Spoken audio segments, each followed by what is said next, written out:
Hello, I'm David Hester, and this is the Bible Health 101 show. Today, we're talking about the benefits of calcium.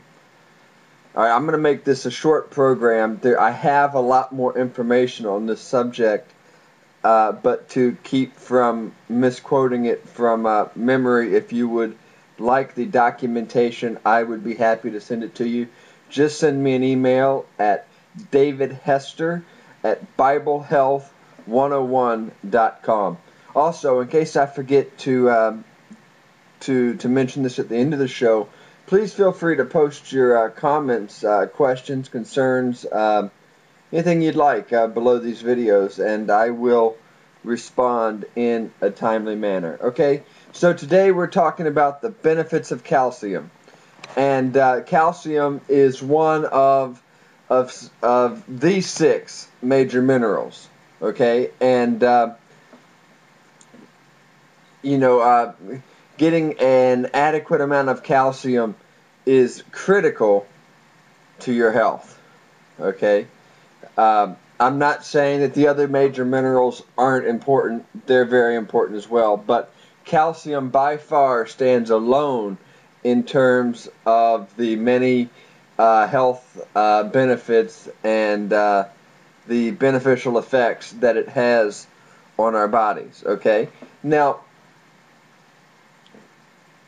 I'm kind of a purist, okay?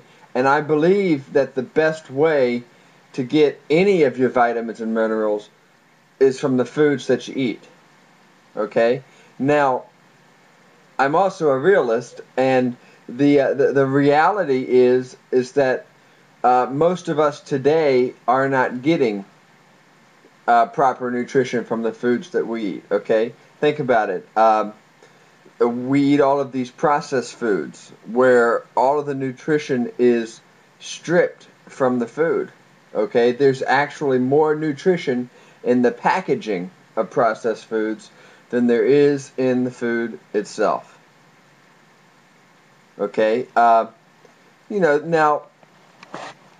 there's other reasons that we don't get our, adequate amounts of vitamins and minerals in our diets. Think about age. Okay, as we age, we don't absorb as much nutrients as we did while we were younger. Okay. Another reason, just to keep it simple, is poor eating habits. We don't eat right. We choose the wrong foods. We have no problem skipping the outer parameter of the grocery stores, which is where all of the good foods are located, and going straight to the box and to the cans.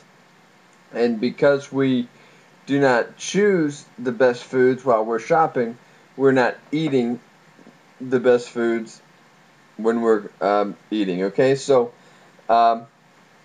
there's another reason. For instance, for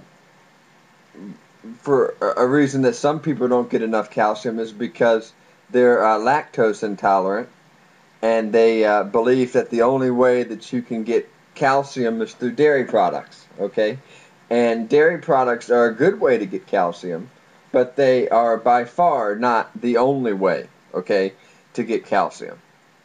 Now, if you're going to have dairy products, I advocate that you don't use the products that you can buy at your regular grocery store, but that you search after raw milk, and raw goat's milk is the best. Okay, the pasteurization process destroys the benefits of milk and actually make it of no health value at all to us today. Okay, so there's a lot of us that are at risk of a calcium deficiency. Okay, and that could be really tragic because there's a number of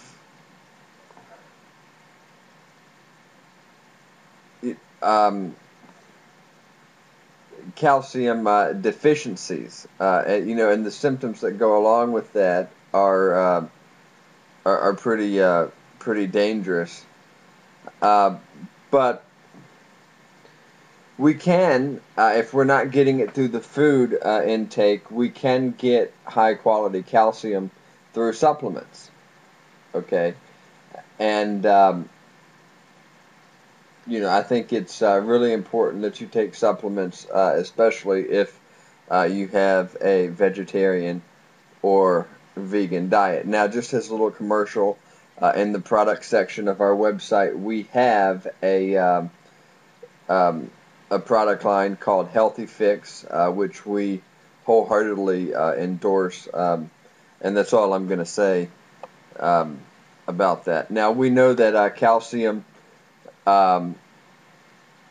is good for building strong bones. Okay, so getting enough calcium and vitamin D helps to prevent things like osteoporosis. Okay, and even the FDA allows products that are high in calcium to say that diets high in calcium may reduce the risk of osteoporosis.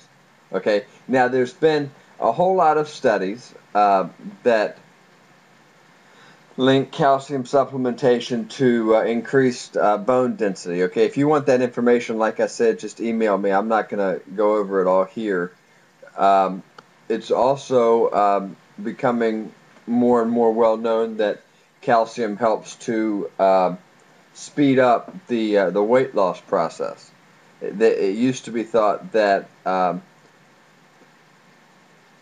that you because dairy products are good sources of calcium, but they're also high in saturated fats, that you're supposed to avoid dairy and by default calcium, and so it was thought that if you wanted to lose weight, that you shouldn't get any dairy and therefore calcium into your system. That's the old way of thinking, okay? Because there's a lot of new research now that that confirms the fact that calcium helps speed up the weight loss process. Now, if you would like documentation of that, again, send me an email. There's been studies published in obesity research that that validate that validate what I'm saying here. Calcium is also associated with reduced risk of rectal cancer. Okay, so I have information on that as well if you need to. Now, what foods are high in calcium? Well, obviously dairy products, but it's not the only way to get calcium in your diet. And you could think about foods like Chinese cabbage, kale, spinach, broccoli, tofu, pink salmon. Those are all great alternative calcium sources. I would actually look to those things as my calcium source. Now, when I was talking about supplementation earlier, there's two types of calcium supplements. One is the good kind. The other is the bad kind. Okay, so in video number 2 today, I will talk to you about the different types of calcium supplements. Well, thanks so much for listening to the Bible Health 101 show today. I'm David Hester. If you have any questions, comments, concern, please post them below the video on YouTube or below the video in the comments section on my website. Okay, shalom.